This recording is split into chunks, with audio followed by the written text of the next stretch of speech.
for granted and with the assumption that we are peaceful people. Other countries were also peaceful people, but it just took a small spark, and then they are facing serious instability. So it is very important for us to maintain a peace. And you have referred to the elections that are coming. We know in Africa, elections always generate violence, problems that we are struggling with. When you look at Cote d'Ivoire, they are our neighbors, so that's why I'm referring to them. Uh, they started very well. They were not having these challenges, but elections brought about this problem. So Ghanaians should not take peace for granted with the assumption that we are peaceful people. We are peaceful people, but when people have displeasure and they are not satisfied with the political system, they resort to violence sometimes. So we cannot take the peace we are enjoying for granted with the idea that the peace is because people have been working in the background. That's why we are still enjoying it. So the peace must always be protected and preserved. Thank you. Considering the cultural diversity of Ghana as a country, how will you, as an institution, be able to send this message out such that every single individual, regardless of his political, religious, or socio-political, economic background, would be able to understand that this message, of course, peace begins with me, and how is that person, or how should that person be able to also inform others about this peace you are talking about? Thank you very much. The approach we are using at the West Africa Center for Peace Studies is a holistic approach. We are approaching the whole nation and informing them. We are not considering race, political affiliation, religious background. Peace is priceless. It's very important for all of us, no matter who we are, which part of the country we come from. We must do everything in our power to make sure that we preserve the peace. And so, one of the approaches that we have adopted at the West Africa Center for Peace Studies is to go to different organizations, faith-based organizations like churches. We go to the mosque, we go to other organizations, so that we send this message to them. And so this message is not sectorial, it is nationalistic in nature.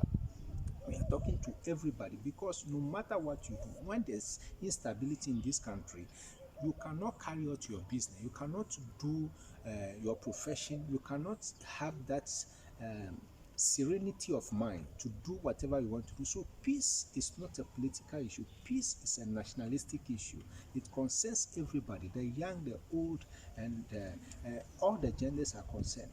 People are running from their country just because there's instability. And when that happens, women, children, and the elderly, they are frustrated, they are exposed to all the vagaries of violence, and they are exposed to danger. And that is what we want to avoid. So we are talking to everybody, no matter your profession, no matter your age, no matter your gender. You must be involved and promote this peace. That's why we are choosing a team. Peace begins with you. It's that you is everybody. It could be a child, it could be a woman, it could be an elderly person, it could be a professional, it could even be a household. Everybody must contribute to the sustainability of the peace that we need.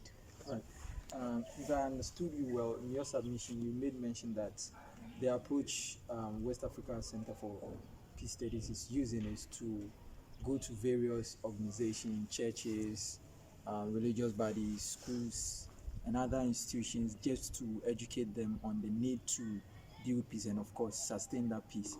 I would want to find out for you, have you as an organization thought of people in those rural areas who, for one reason or the other, don't have any means of communication, let alone to know what exactly is going on, because these people, quote unquote, might be said to be deprived of certain things that really does not enable them to know what really is happening at the moment, especially when election is just 2 or 3 months away from us. So what are you doing as an institution to reach out to those in the rural areas as well? Thank you very much. We have not limited our activities to only the urban areas. We have a plan to also go to rural areas, we have a program that is about to be launched in the OT region. We are also considering even the urban areas. We are looking at deprived areas.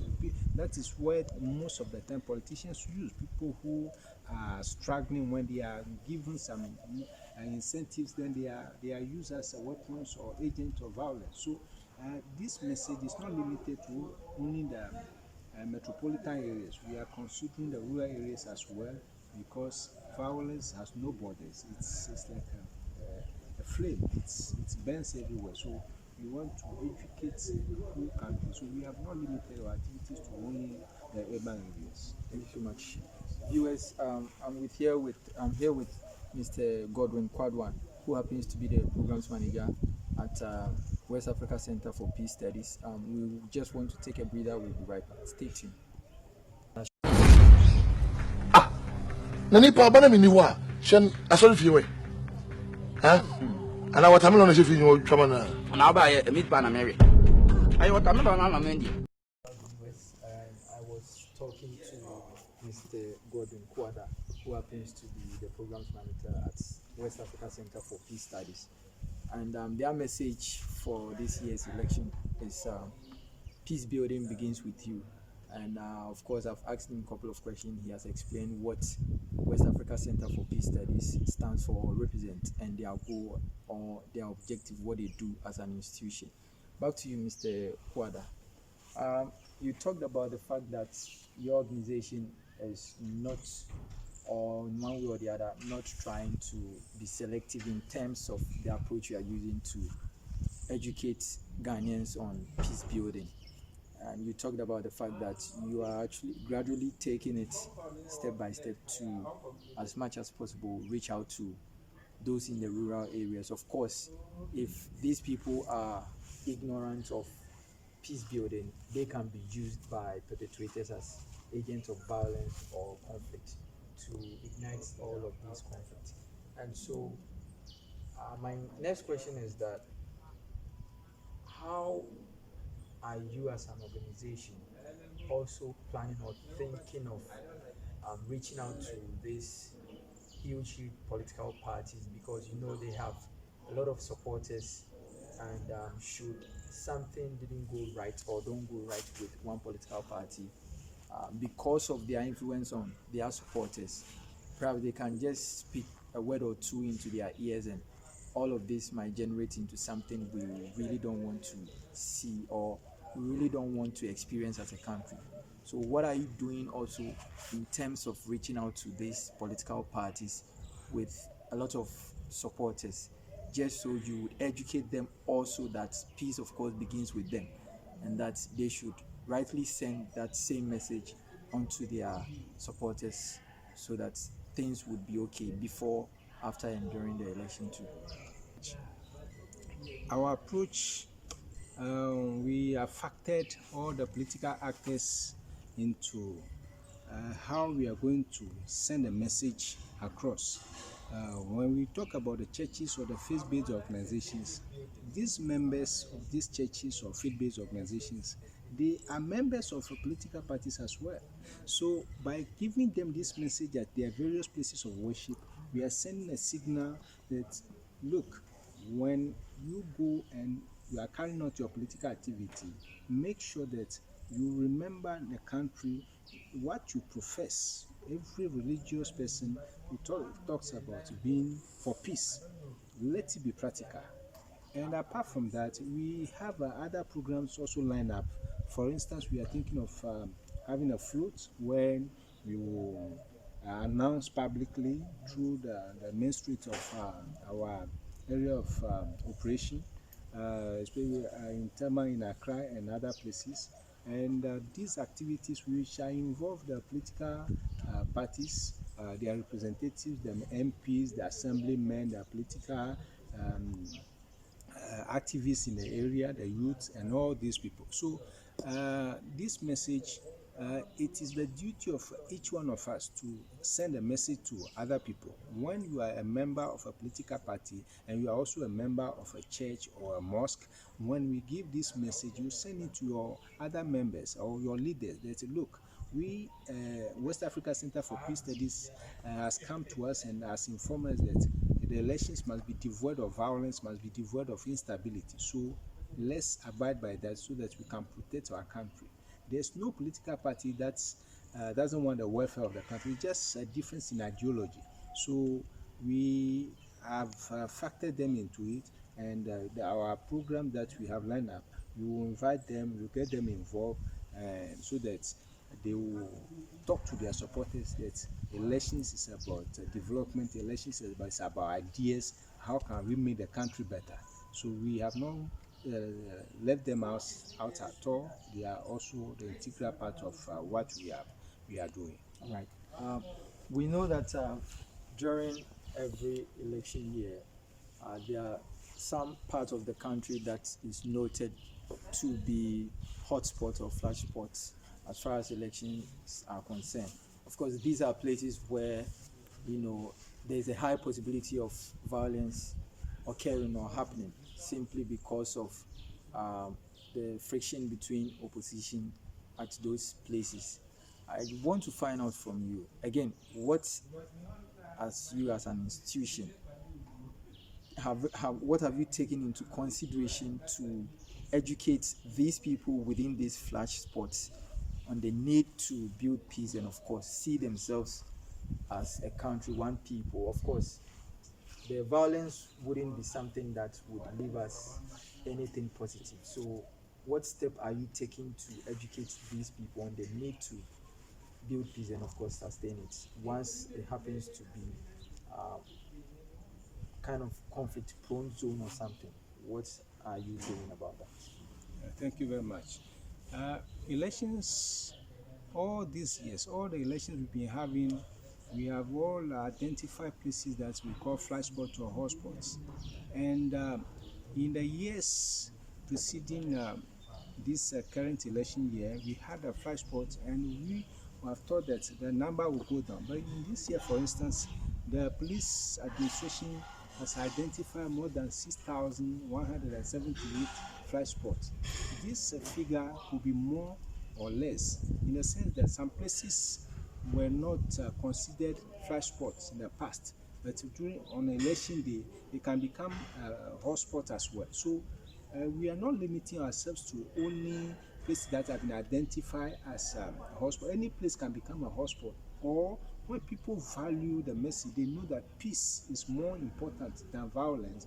A place which was hotspot in 2016 election, in 2020 elections will become a calm place. So we are talking to everybody. We will not wait for a place to become a hotspot before we talk to them. So we are aware of the hotspots or the flash spots. So we are sending a message to all of them, including the places that have not been identified as a hotspot as at now. So it is the human beings, it is the human factor that must take the importance of peace into account. So for us, whether a place is a hotspot or flash spot or is not, that is not the issue. The issue is that everywhere in Ghana, on election day, before the election day, on the election day, and after the election day, there must be peace. If I get you well, you are saying that you are being proactive as an organization to, as much as possible, reach out to these flash spots or hotspot areas, just to educate them even before the election begins, right? So we cannot talk about peace without mentioning the Ghana Police Service, and of course, you and I would agree that in terms of peace, they happen to play an integral role, crucial role.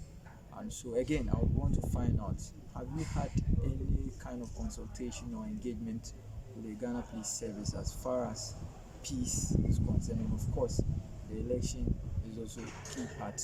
I mean, in maintaining peace, they happen to play a major role in maintaining peace during the election. So have you had any consultation or engagement with the Ghana Police Service and other security agencies?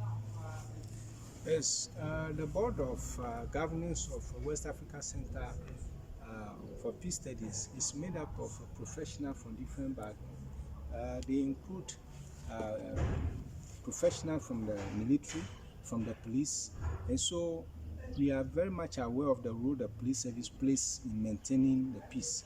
We have engaged them at different levels, and for security reasons, these are not things we can disclose in public. So they are aware, they are very much aware of our activities, and then we are collaborating with them in order to promote the peace. So they are our partners in building the peace before, during, and after the elections. Well, thank you so much. Viewers, of course, the talk is all about peace, and we just want to take a short breather. We'll be right back. Stay tuned.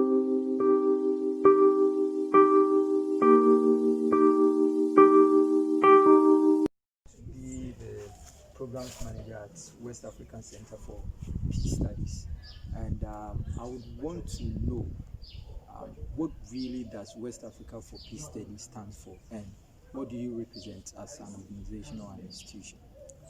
Thank you very much. West Africa Center for Peace Studies is an international NGO that was created in 2004 by Africans from diverse professional backgrounds, and their duty is to promote peace, development, and good governance. West Africa Center for Peace Studies has identified the importance of promoting peace, especially in Africa, because of the myriad of conflicts that are so common in our sub-region.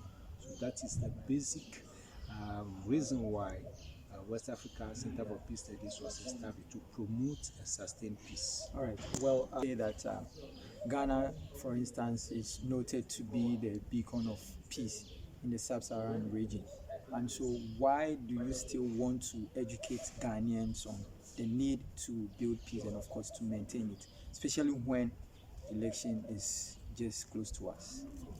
Thank you very much. That assumption that we are peace-loving people and therefore we are a beacon of peace is relative, because we have in the sub-region a country like Cote d'Ivoire where it was assumed that it's a peaceful country in the time of President Houphouët-Boigny. And when Houphouët-Boigny died, and then there was a political dispute, we can all see what has happened to Cote d'Ivoire, and they are our neighbors.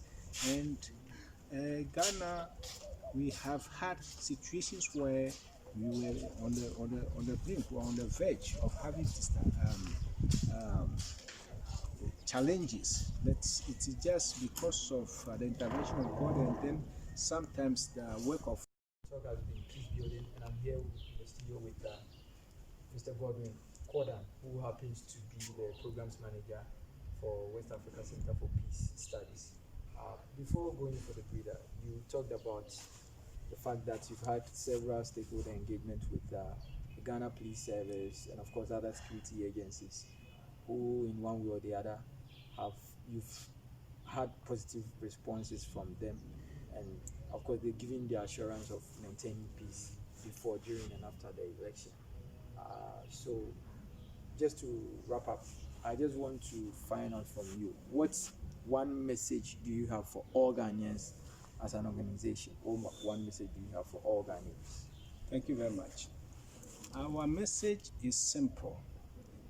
Elections are for ideas and for development. Peace is priceless. Let us all be ambassadors for peace. Let's protect the peace before, during, and after the elections. Violence does not pay.